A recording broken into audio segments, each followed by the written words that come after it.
অর্ধপূর্ণ করব। ফার্স্টেরটা কি আসন ছিল, তারপরেরটা 2 নম্বরটা বজ্রাসন ছিল। এবার এটা কি করব, অর্ধপূর্ণ করব। ঠিক আছে, মনে রাখবি, ভুলে গেলে আমি এত চিন্তা নেই। এবার ভিকা আসন করবো, তাড়াতাড়ি পাটাকে ভাগ করে দেবো। এই ঠিক আছে,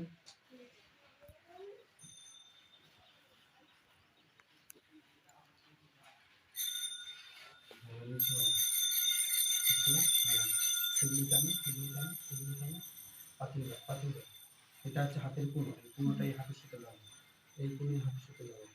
এবার তুমিটাকে টেনে দাও, তুমি কেন এই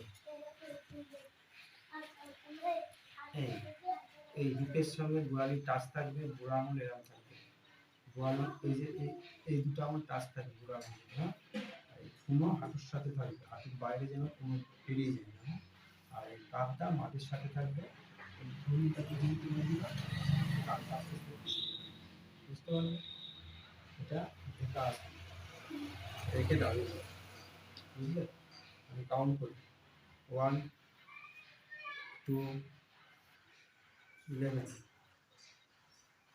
12 13 14 15 16 17 18 19 20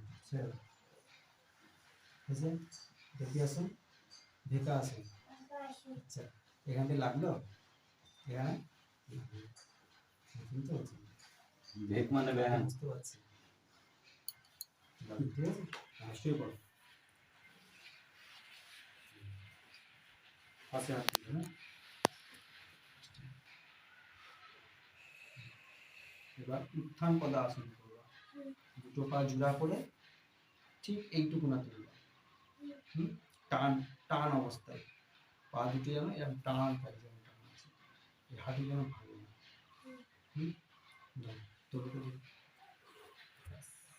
এই এইটুকু রেখে দাও, আমি ছেড়ে দেবো, কিন্তু আমি ছেড়ে দেবো, তুমি রেখে দাও, আর তুমি রেখে দাও, আমি ছেড়ে দেবো, কি হলো, পড়ে গেল কেন পাটা, এই এই টান করে রাখো, ছেড়ে দেবো, আমি ধরে রাখো, পা নেমে যাচ্ছে কেন,